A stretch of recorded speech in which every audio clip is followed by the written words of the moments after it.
That And was very someone reached funny. out to me and was like, I applied to this university and I'm not getting funding. I was like, why did you apply to this? Yeah, It was like, oh, yeah. they said it's a good school. It's one of the.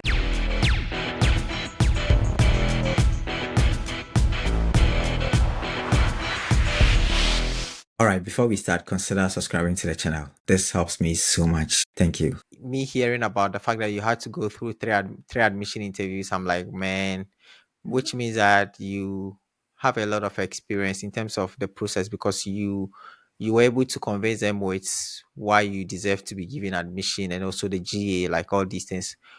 If I come to you that I have received 10 admissions in the last 2 years without any funding, what can you tell me to help me get funding?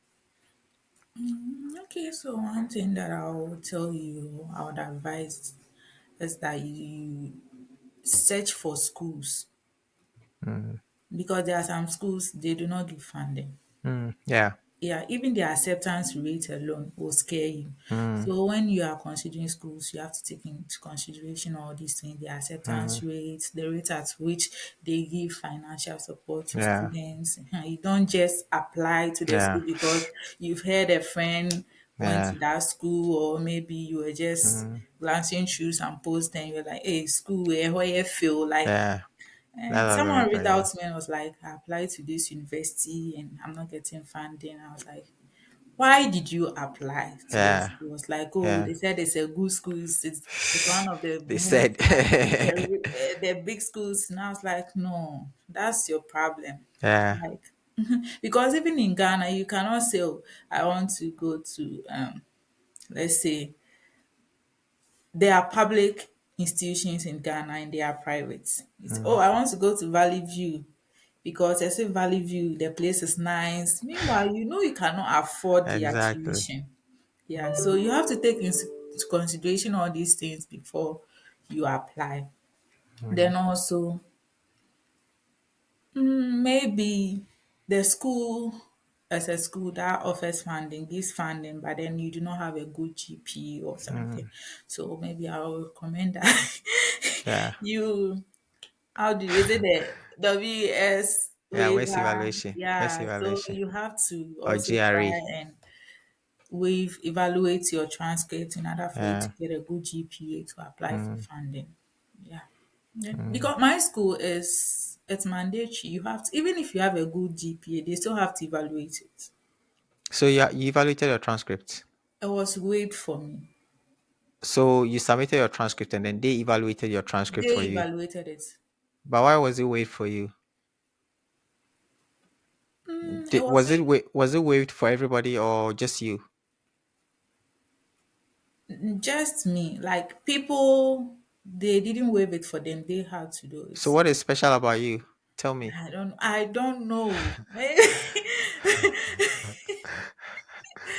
don't know, but I mean, I always thought like ever since I was born, I've never like attempted something and failed and tried for the second Mm, time. It's like anything I do, I attempt it once and it works out for me. I don't mm. know. Say, Wow. hey, miss me sure I can't tell.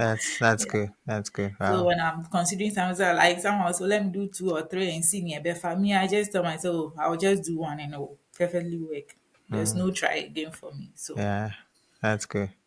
sometimes I think that reaching Mm, out to supervisors in your field also helps a lot. yeah, Yeah, you reach yeah. out to them and you tell them about your interests and that you are willing to help in their lab, like Mm, research assistantship opportunities. They yeah, can also be a support yeah, system in terms of you securing funding. They yeah. can vouch for you, 10K, like That's true. Yeah, yeah. so you reach out to them and also you also have to consider schools with low tuition. Yeah. Like you know you do not have the money you are seeking for assistantship and you say, let me apply to John Hopkins. Like who does that? Yeah. That's 77,000 like $100,000. you know. 100,000 or so. $100,000 or so, man. So you have to consider schools with low Yeah. tuition, like 20,000. Even without funding, At there's a least. possibility that you can at least get your visa Yeah. approved. Yeah. Yeah. So Yeah. That's what Samuel did. He didn't have funding, but then at the time he was going for the interview, he didn't have funding. His cost of attendance was like 23,000 or so, and he was approved. So Yeah. but he eventually got funding from the international office. So Mine yeah. was like 70,000 and mine. Hey, Yeah, that's yeah, Virginia. Yes, Virginia. 60, 69 point something, almost Ah, 70,000. And my funding was 50K. So my deficit yeah. is almost 20,000. Ah, wow. And that's Ah, someone's cost of attendance. So just yeah. imagine. Yeah. You have to Virginia, consider all those things. They are chilling, so you have to pay more. The process is hard, and Yeah. normally it requires you to learn it and then do it yourself. Because all these emails, how do you expect somebody to be sending all these emails for you and then be replying to replies? Like, how can you expect somebody to do that? No, that's why you have to learn. But a lot of students, they don't want to learn. They just want you to do it for them. Like how? So for me, when it comes to applications, I don't do applications for people. I told myself I won't do applications for you. I made a course so that you can watch it and then learn how it's done. Everything, every resource, every information you need is there. But I will not, because I cannot do that kind of work. It's many hours, many hours of work. I can't do that for you. So yeah, so that it is what I it will is. tell Yeah, you as a wicked person. yeah, but it's all good, right? I do live sessions so that every question that you have, just join and then ask. People don't want to ask, they don't want to join the live session. So that's why actually on my TikTok, I have put it there, live sessions. On YouTube, that in the descriptions of all my videos, I put it there, live sessions, Saturdays and Sundays. If Saturdays for some reason I'm not able to do, then there is Sunday, but definitely there is Right. one every week, every weekend. Join and ask. Students don't want to do that, and then they'll be asking questions that I keep talking about. So some of yeah. So then at some point I realized that yeah, and also sometimes when you respond too many times, students don't even like it. Because they want you to. They reach out to me that I should do it for them, but then they don't realize that 500 other people have reached out for the same thing. Yeah. Which time do I have? Like, so I make the videos to serve so many people so that you can take the videos and help yourself. Students don't want that. Then they become angry that you are this. Like, so at some point I realized that yeah, human beings, the way we are, it's not, we don't even know this is who we are. We are wired like that. So sometimes, yeah, just don't respond to a lot of things. Just let people do their own thing. And if they really want to learn, they will learn. Because for me, I am willing to. I have shared everything that I need to share with students on my channel. Like everything, if you really want to know about the process, everything is there. Go and watch, and then you can.